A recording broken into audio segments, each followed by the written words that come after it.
बुधवार को इंदिरा गांधी राष्ट्रीय वन अकादमी के भारतीय वन सेवा परीक्षार्थियों के दीक्षांत समारोह में आयोजित किया गया कार्यक्रम में राष्ट्रपति द्रौपदी मुर्मू बतौर मुख्य अतिथि उपस्थित रही।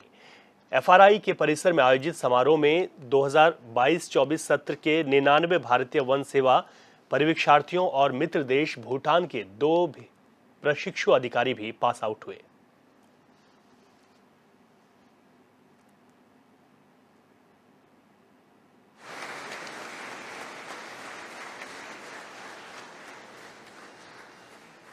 Aggregate marks goes to Shri।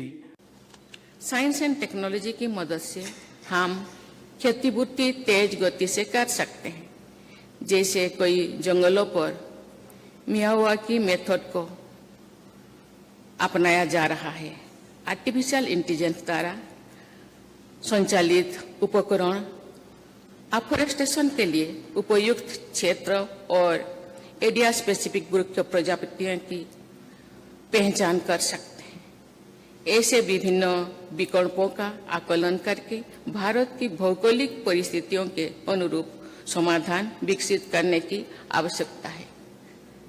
इस दिशा में आप सबका योगदान महत्वपूर्ण होगा। देवियों और स्वजनों, विकास रथ के 2 पहिया होते हैं, परंपरा और आधुनिकता। आज मानव समाज पर्यावरण संबंधी कई समस्याओं का दंश झेल रहा है।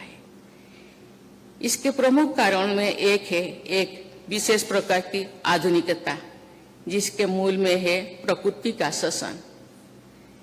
इस प्रक्रिया में पारंपरिक ज्ञान को उपेक्षित किया जाता है। जनजातीय समाज ने प्रकृति के शाश्वत नियमों को अपने जीवन का आधार बनाया है। जनजातीय जीवन शैली मुख्यतः प्रकृति पर आधारित होती है। इस समाज के लोग प्रकृति का संरक्षण भी करते हैं। असंतुलित आधुनिकता के आवेग में कुछ लोगों ने जनजातीय समुदाय और उनके ज्ञान भंडार को रूढ़िवादी मान लिया है। जलवायु परिवर्तन में जनजातीय समाज की भूमिका नहीं है, लेकिन उन पर इसकी दुष्प्रभाव का बोझ कुछ अधिक ही है। ये अत्यंत महत्वपूर्ण है कि सदियों से जनजातीय समाज द्वारा संचित ज्ञान के महत्व को समझा जाए और पर्यावरण को बेहतर बनाने के लिए उनका उपयोग किया जाए। उनकी कलेक्टिव विजडम हमें इकोलॉजिकली सस्टेनेबल, एथिकली डिजायरेबल और सोशली जस्टिसिएबल मार्ग पर आगे बढ़ने में मदद कर सकती है।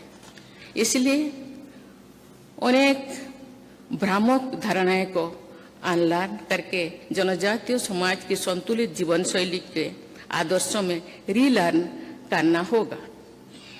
हमें क्लाइमेट जस्टिस की भावना के साथ आगे बढ़ना होगा।